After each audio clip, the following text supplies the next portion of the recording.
میں اللہ تعالیٰ نے فرمایا یا ایھا الذین آمنوا لا تدخلوا بیوتا غیر بیوتکم حتی تستأنسوا وتسلموا علی اہلھا، اے ایمان والو دوسروں کے گھروں میں ڈائریکٹ ایسے داخل مت ہو جاؤ جب تک کہ تم سلام نہ کر لو، یہ تمہارے لیے بہتر ہے۔ گھر میں جانے کے آداب میرا مولا سکھا رہا ہے، ڈائریکٹ گھس نہ جانا کسی کے گھر میں، سلام کرو پہلے، اور آگے پوچھ رہے ہیں، آگے کی باتیں بتاتا ہوں۔ دروازے پر کھڑے ہو کر کے دستک دو، 3 مرتبہ دستک دینا ہے، اگر 3 بار میں بھی جواب نہیں آیا تو فرمایا گا واپس پلٹ جاؤ، اس کے پیچھے نہ لگ جاؤ۔ وَإِن قِيلَ لَكُمُ ارْجِعُوا فَارْجِعُوا، اگر کہہ دیا جائے کہ لوٹ جاؤ تو لوٹ جاؤ،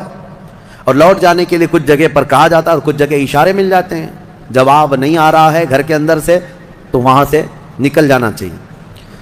آگے آیت میں ہے لَيْسَ عَلَيْكُمْ جُنَاحٌ أَن تَدْخُلُوا بُيُوتًا غَيْرَ مَسْكُونَةٍ فِيهَا وَمَتَاعٌ لَكُمْ، ہاں ایسا کوئی گھر ہے جس میں کوئی رہتا ہی نہیں ہے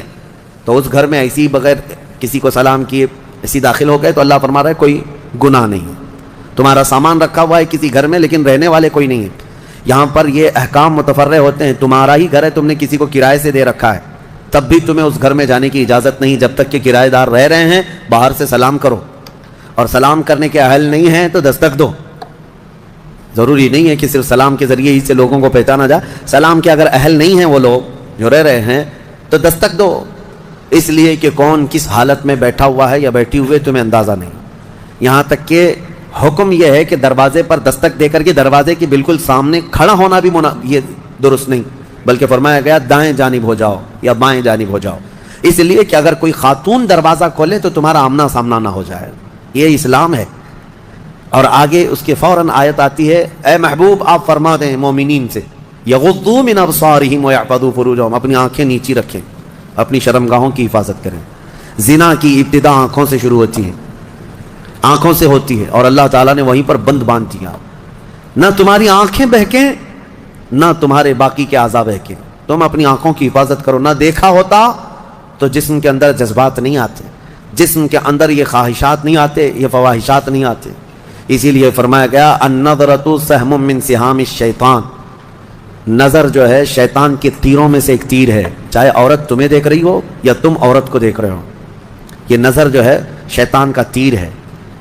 عورتوں کو ہم پردے کیا حکم کیوں کہتے ہیں؟ اس لیے کہ بہتوں کی نظروں میں زہر ہوتا ہے، اور جیسے ہی وہ نظر ڈالتے ہیں ان کے جسم پر آ کر کے وہ نظر تیر لگتا ہے، عورت کے اندر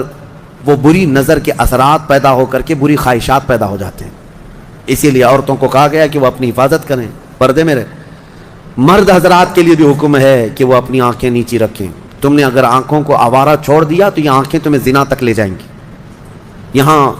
نظروں کی حفاظت بہت ضروری ہے، بہت ضروری ہے میرے عزیزو، یہاں تک کہ حدیث پاک میں ہے اگر کسی نے کسی کے گھر میں نظر ڈالی اور گھر والے کو یہ برا لگا تو گھر والے کو اجازت ہے کہ وہ پتھر اٹھائے اور اس کی آنکھ پھوڑ دے، اللہ اس سے مواخذہ نہیں فرمائے گا۔ کتنی بڑی بات ہے، کتنی بڑی بات ہے، اگر گھر والے نے آنکھ پھوڑ دیا تو اللہ اس کا مواخذہ نہیں فرمائے گا۔ کیوں؟ گھروں کی عزت کے لیے اللہ تعالیٰ نے اتنے سخت طریقے سے قوانین بنائے۔ اسلام جو ہے سوسائٹی چاہتا ہے، یہ نہیں ہے کہ یہ یورپ امریکہ کی طرح عیاشی، کوئی کسی کے ساتھ کوئی کسی کے ساتھ، کون کس کا بچہ ہے کون کس کا باپ ہے پتہ ہی نہیں۔